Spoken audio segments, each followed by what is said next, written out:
It was supposed to be just another peaceful night at home.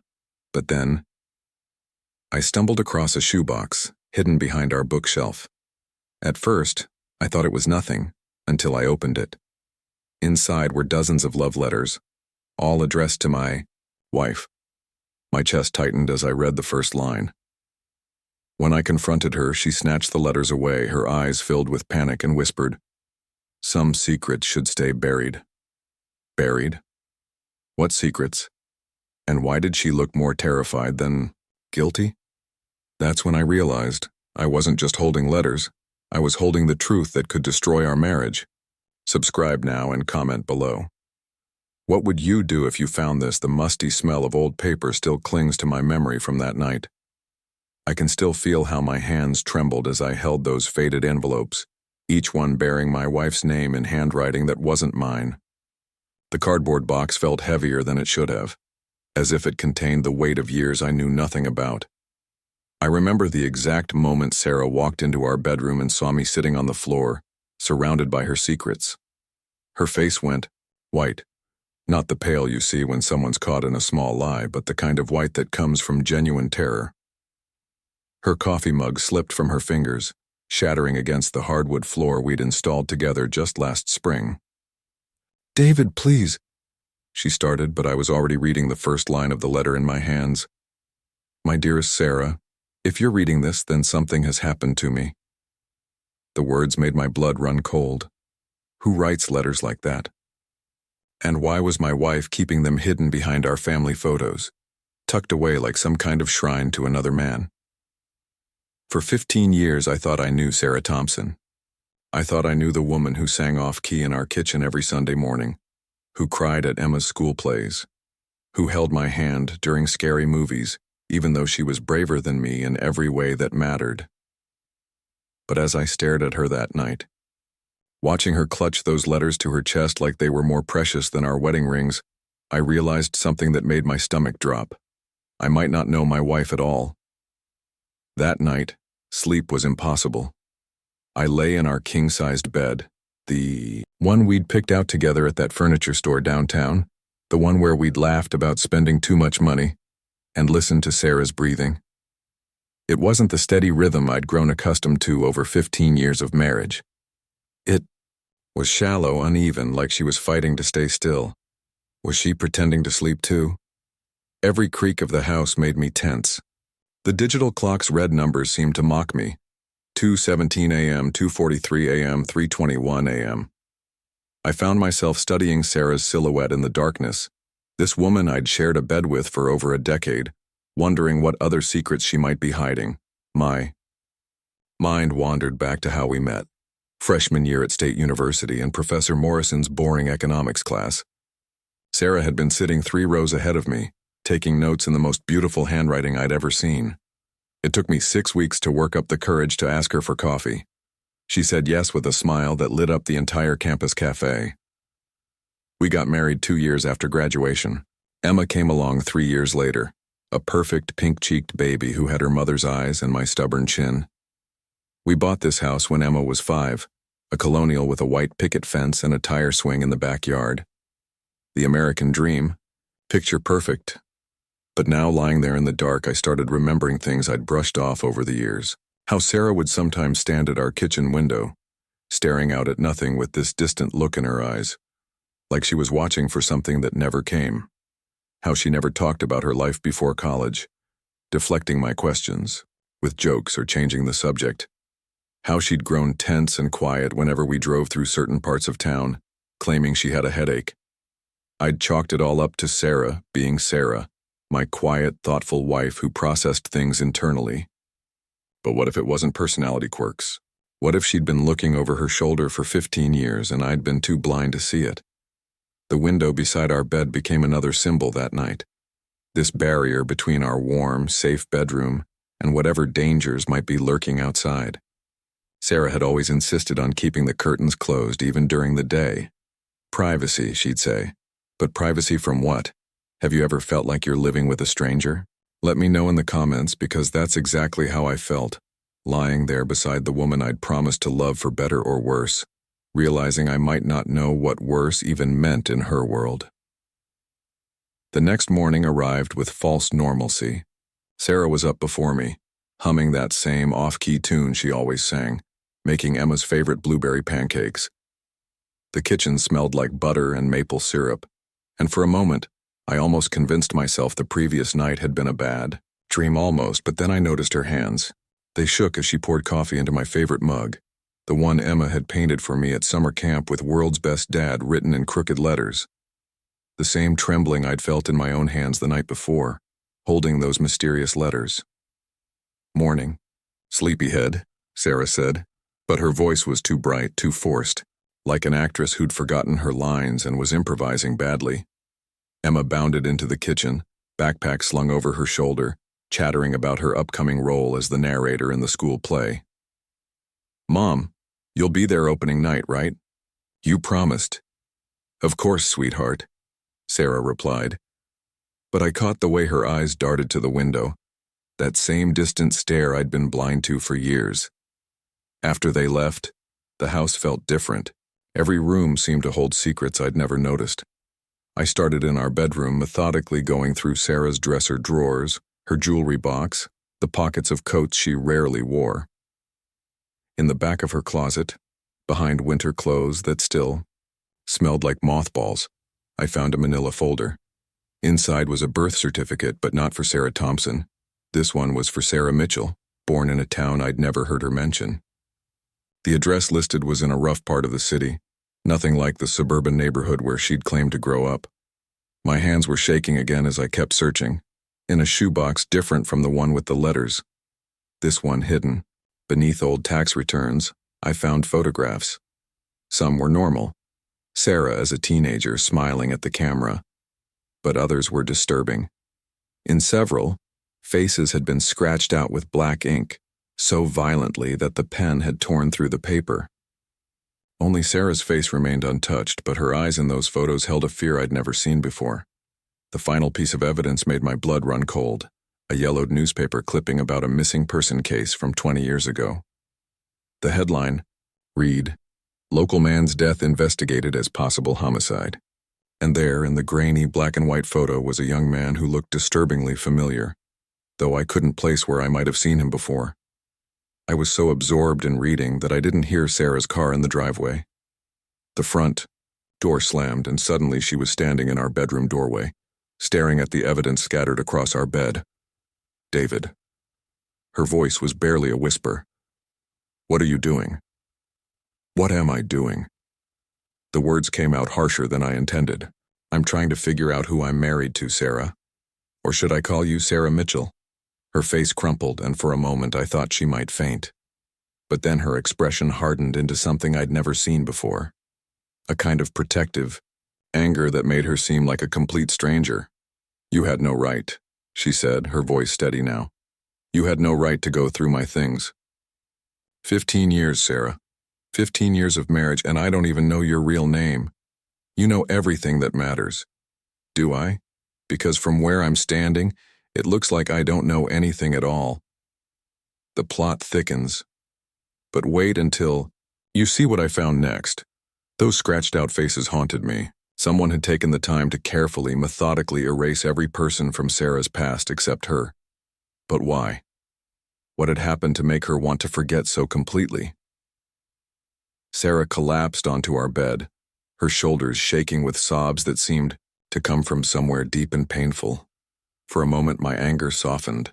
This was still the woman who'd held my hand through my father's funeral, who'd stayed up all night when Emma had pneumonia, who'd believed in me when I'd wanted to quit my job and start my own business. "The letters," she said through her tears, "they're from someone named Michael. But David, I swear to you, it's not what you think." "Then tell me what it is." I sat down beside her, careful not to touch the photographs spread between us. "Help me understand." She looked up at me with red-rimmed eyes. "I changed my name when I was 19. I had to, but I can't explain why. Not yet. Can't or won't. Can't. Please, David.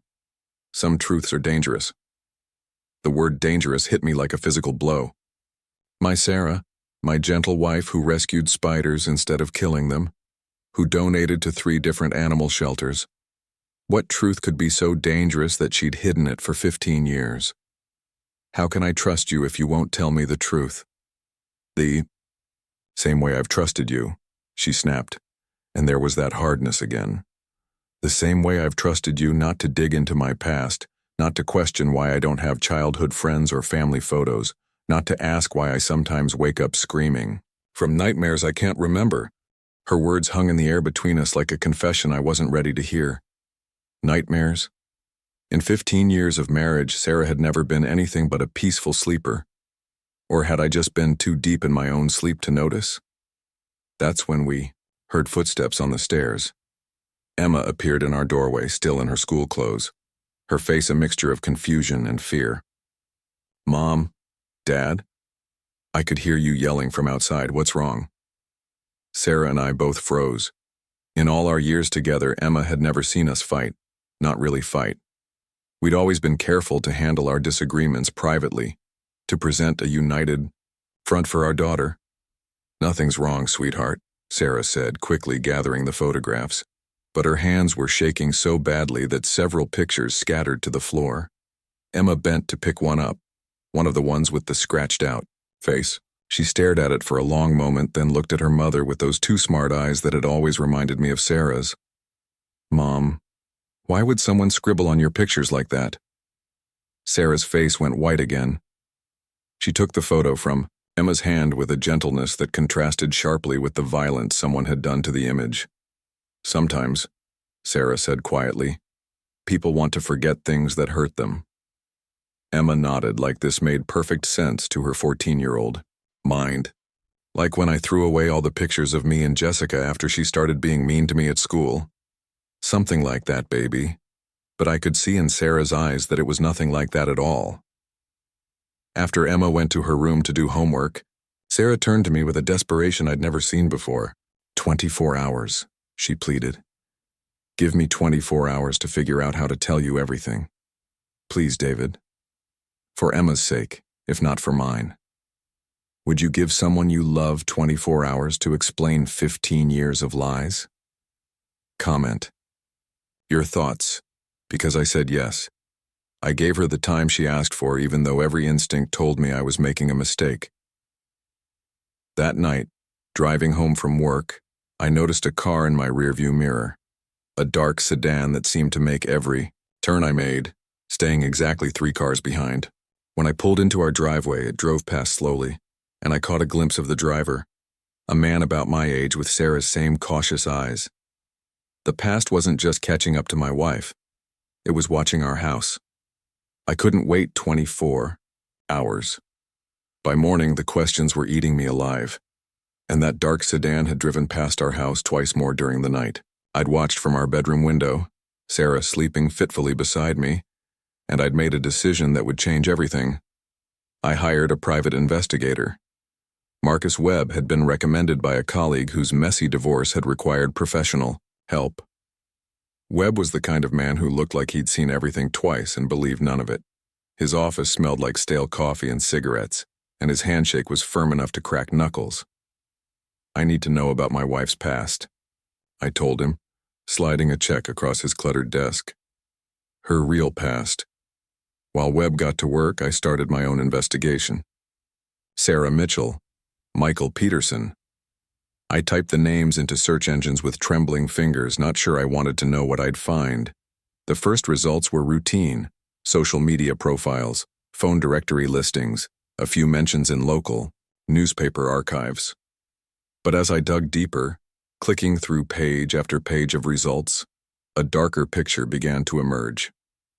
20 years ago, Michael Peterson, age 22, had died in what police initially investigated as a suspicious accident. He'd been found at the bottom of a staircase in an apartment building downtown, his neck broken. The last person to see him alive was his girlfriend, Sarah Mitchell. My chest tightened as I read the police reports Webb had somehow obtained. The initial investigation had focused on Sarah as a suspect. There were witness statements about arguments, about Michael's possessive behavior, about Sarah showing up to work with bruises she claimed came from being clumsy. But then the narrative began to shift. Deeper in the file, I found a restraining order Sarah had filed against Michael just 2 weeks before his death.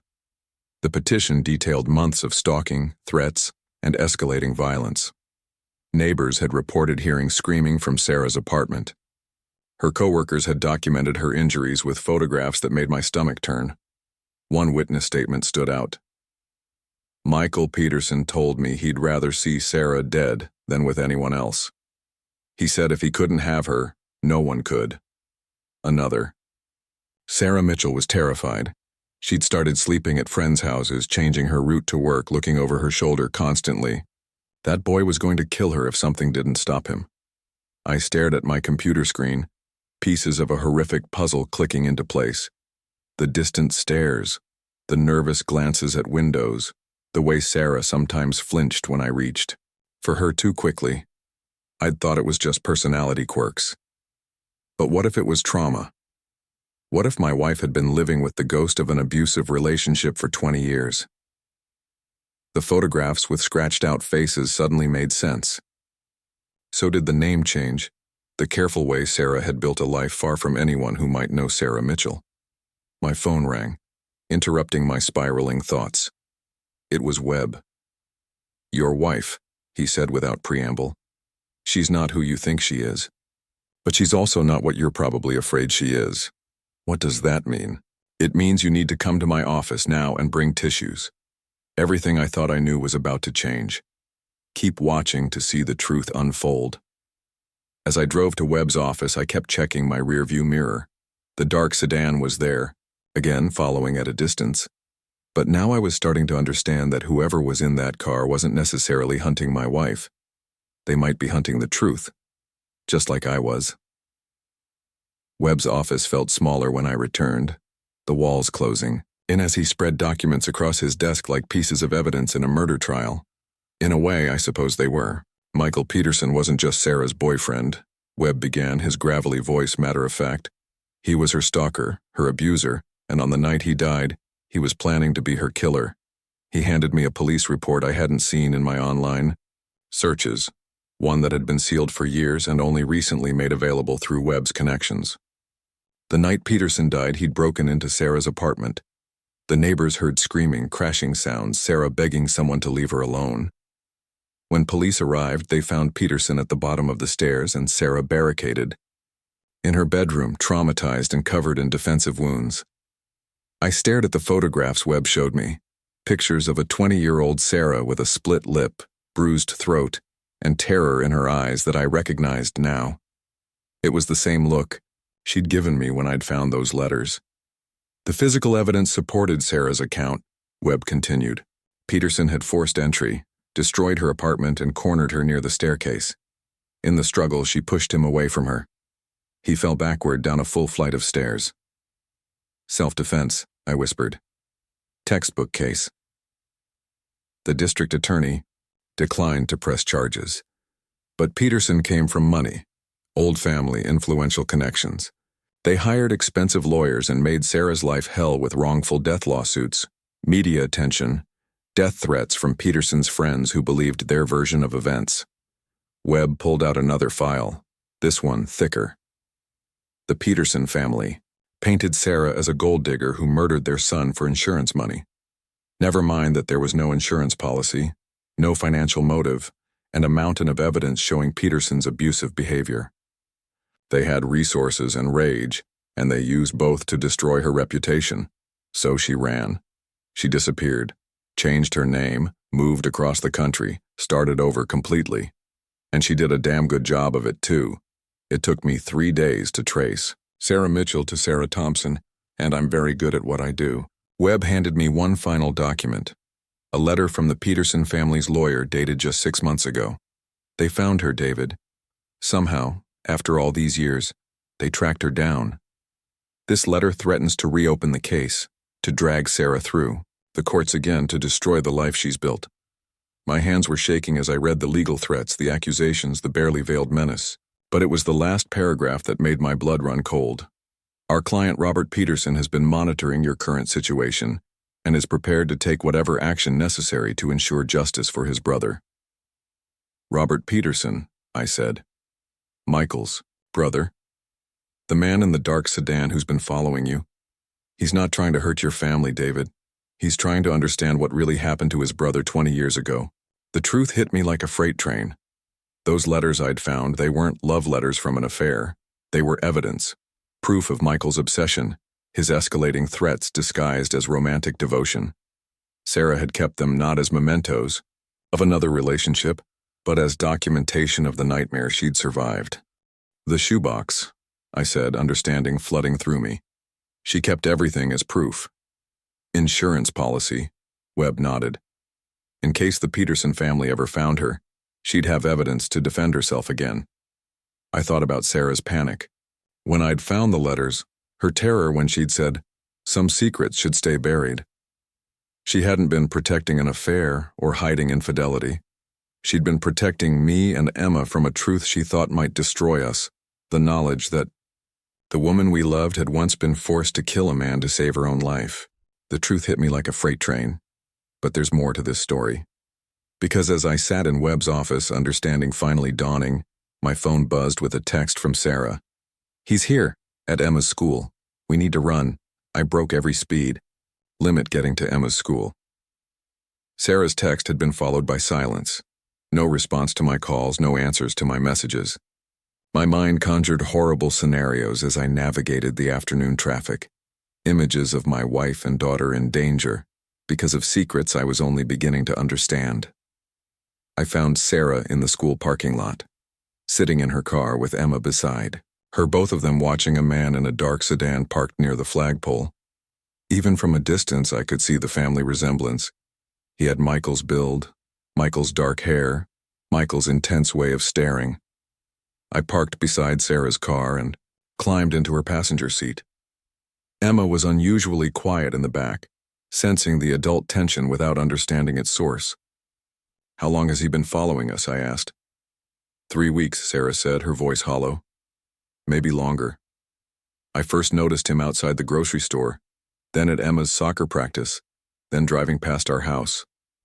I thought I was being paranoid, that the past was making me see threats that weren't there. But then yesterday, after you found the letters, she turned to look at me, and I saw 20 years of exhaustion in her eyes. I knew it was time to run again. No. The word came out, harder than I'd intended. We're not running. Sarah stared at me like I'd suggested we juggle knives. David, you don't understand. The Peterson family destroyed my life once. They'll do it again. Then we face them together. I can't ask you to. You're not asking, I'm telling you. I reached for her hand, noticing how cold her fingers were despite the warm afternoon. I know everything now, Sarah. About Michael, about the night he died, about why you had to disappear. And I know you're not the woman who ran away 20 years ago. You're stronger now. We're stronger. Sarah began to cry. Not the desperate sobs from the night before, but quiet tears of relief mixed with lingering fear. I kept the letters because I needed proof, she whispered. After what happened, after how the Peterson family twisted everything, I needed evidence that Michael was dangerous, that he was stalking me, that I was defending myself. The shoebox wasn't about hiding secrets. From me, it was about protecting yourself if the past caught up. She nodded. I never told you because I was afraid you'd see me differently, that you'd think I was damaged or dangerous or that somehow Michael's violence would infect our family. Emma spoke up from the back seat, her voice small but determined. Mom, who's that man? And why does he make you so scared? Sarah turned to our daughter, this girl who had her mother's eyes and her father's stubborn streak, and I saw her make a decision. 20 years ago, before I met your dad, I was hurt by someone. That man in the car is related to the person who hurt me. He's not here to hurt us, sweetheart, but seeing him reminds me of a very scary time in my life. Emma processed this with the straightforward logic of a 14-year-old. So we call the police? It's more complicated than that, baby. Why? I found myself smiling despite everything. Because, Emma, sometimes the people we think are our enemies are just hurting too. Sarah looked at me in surprise, but I was already getting out of the car. Where are you going? To talk to Robert Peterson, to tell him the truth. All of it. I felt ashamed for doubting the woman I love. But the danger wasn't over yet. Because, as I walked across that parking lot toward the dark sedan, I realized that some conversations have the power to change everything, to heal old wounds or tear them open again. And I was about to find out which one this would be. Robert Peterson looked exactly like his brother might have, had Michael lived to see 42. Same dark hair, same intense eyes, same way of gripping the steering wheel like he was holding onto something that might disappear. But when he rolled down his window as I approached, I saw something in his face that Michael's police photos had never shown. Uncertainty. "You're David Thompson," he said. It wasn't a question. "And you're Robert Peterson. We need to talk." He glanced past me to where Sarah sat in her car, Emma's worried face visible in the back window. "I'm not here to hurt anyone. I know. But you're scaring my family, and that needs to stop." He was quiet for a long moment, then nodded toward the empty parking spaces near the school's main entrance. "Follow me." 5 minutes later, we sat on a bench outside Emma's school, while Sarah waited in her car with our daughter. The afternoon, sun cast long shadows across the playground where Emma had spent countless hours on swings and monkey bars, building the kind of carefree childhood memories Sarah had never had. "I've been looking for her for 2 years, Robert said without preamble. "Ever since my mother died and I found all the files from Michael's case." Files? Police reports? Witness statements? Photographs my parents never showed me. 20 years. Of believing Sarah Mitchell murdered my brother in cold blood, and then I find out. He rubbed his face with both hands. I find out everything I'd been told was a lie. I waited, letting him find his words. "Michael was sick," he continued. "Our parents knew it, but they covered it up, made excuses, blamed his girlfriends when he hurt them, paid people to stay quiet. When Sarah filed that restraining order, they hired lawyers to make it disappear. When she reported him to police, they made donations to the department's benevolent fund. Money talks. Money screams." Robert's voice was bitter, "And it drowns out the truth. My parents spent 20 years painting Sarah as a killer because it was easier than admitting their son was becoming a monster. I thought about the scratched-out faces in Sarah's photographs, the way she still flinched sometimes when I moved too quickly, the nightmares she'd hidden from me for 15 years. "Why are you here, Robert? What do you want from my family?" He was quiet for so long I thought he might not answer. Then, "I want to apologize to Sarah for what my family put her through, to your daughter for scaring her, to you for making you doubt the woman you married. And after that? After that, I want to go home and try to figure out how to live with what I know about my brother." I studied his face, looking for deception, for hidden agendas, for any sign that this was another Peterson family manipulation. But all I saw was a man carrying 20 years of misplaced grief and guilt. "Sarah," I called toward the car. "Can you come here? Bring Emma." They approached cautiously, Sarah keeping Emma slightly behind her in a protective gesture that probably came as naturally as breathing now. But when they reached the bench, Sarah surprised me by sitting down directly across from Robert, meeting, his eyes without flinching. "You look like him," she said simply. "I know. I'm sorry for that too." Emma, never one to stay silent when adults were being cryptic, looked between them. "Are you the one who's been following us?" "Yes," Robert said. "And I'm sorry for scaring you. Why were you following us?" Sarah put her arm around Emma's shoulders. "Mr. Peterson wanted to understand something that happened a long time ago before you were born." Emma nodded seriously, then asked the question that cut right to the heart of everything. "Do you understand it now?" Robert looked at my daughter, this confident, protected girl who would never know what it felt like to live in fear. And I saw him finally let go of something he'd been carrying for too long. "Yes," he said. "I understand now. Sometimes the people we think are our enemies are just lost souls seeking the same thing we are. Truth." As we walked back to our cars, Sarah reached for my hand. For the first time in weeks, her fingers weren't trembling. The school play Emma had been practicing for was that evening, and for the first time since I'd found those letters, I believed we'd all be there to watch her shine.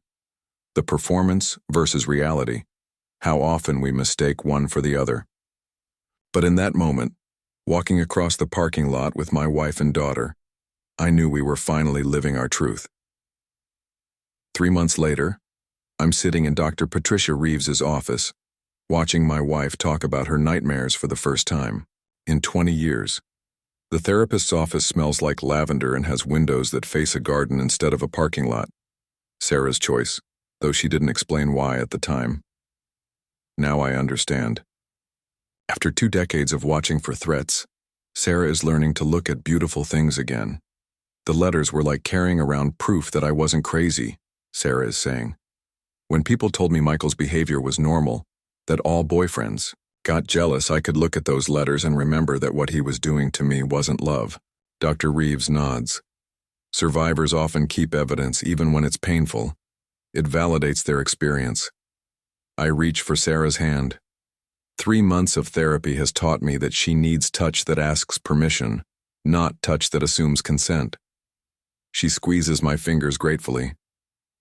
The hardest part, Sarah continues, was believing that David wouldn't see me as broken, that Emma wouldn't be ashamed of having a mother who killed someone. Even in self-defense? Dr. Reeves asks gently. Especially in self-defense. Because it means I'm capable of violence when I have to be. I think about the conversation we'd had with Emma the week before, when we'd finally told her an age-appropriate version of her mother's past. Our daughter had listened with the gravity of someone much older than 14, then asked the question that still makes me proud. Mom, if someone was trying to hurt you now, would you fight back to protect yourself and our family? Yes, Sarah had answered. Good, Emma had said firmly. That's what strong people do. Out of the mouths of babes, Dr. Reeves is talking about trauma responses, about hypervigilance, about how the body remembers danger long after the mind has moved on. Sarah's distant stares, her need to control her environment, her difficulty trusting, these weren't character flaws. They were survival mechanisms. What's changed most in these 3 months? The therapist asks. Sarah looks at me, and I see something in her eyes that I realize has been missing for years. Peace. I'm not running anymore, she says. For the first time since I was 19, I'm not looking over my shoulder or planning escape routes or keeping my past in a shoebox under the bed. The shoebox. We'd decided together what to do with it. Not thrown away. Those letters and photographs were part of Sarah's story, part of her strength, but not hidden anymore either. They live now in a file cabinet in our home office, filed under S for survived. And Emma? Dr. Reeves prompts. I smile. Emma has decided her mother is basically Wonder Woman. She started a campaign at school about domestic violence awareness. She's fierce, Sarah says, and there's pride in her voice. She gets that from both of us. The session ends with homework. Exercises in trust and communication and rebuilding intimacy between 2 people who'd been married for 15 years but were only now truly meeting each other. As we walk to our car, Sarah stops suddenly. David, there's something I want to do. What? I want to renew our vows, not because there's anything wrong with the first ones, but because I want to marry you again knowing what you know about me now. I want to promise to love you with all my secrets on the table.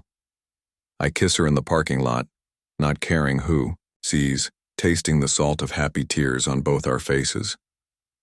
2 weeks later, we stand in the same church where we'd married 15 years before, but everything is different. Emma walks me down the aisle this time. She'd insisted, saying someone needed to make sure I didn't mess up her mother's second chance at happiness. Sarah wears the same dress, but she's not the same woman. This Sarah looks directly at the congregation, speaks her vows in a clear voice, doesn't scan the crowd for exits or threats. When she promises to trust me with her whole heart, I know she means every word. The shoebox sits on a shelf in our bedroom now, no longer hidden, but no longer feared. Sometimes I see Sarah looking at it, and I know she's remembering not just the trauma it represents, but the strength it took to survive and build something beautiful from the ashes. Robert Peterson sent a card to our vow renewal.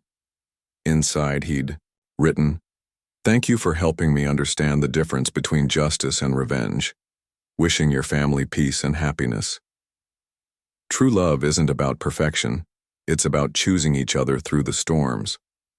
What do you think makes a marriage strong? Because I know now that marriage isn't about marrying someone you think you know completely. It's about choosing to keep learning about each other. About building trust not just on shared secrets but on the courage to reveal them when the time is right. Sarah still has nightmares sometimes. I've learned to wake her gently, to remind her where she is, to hold her until the terror passes.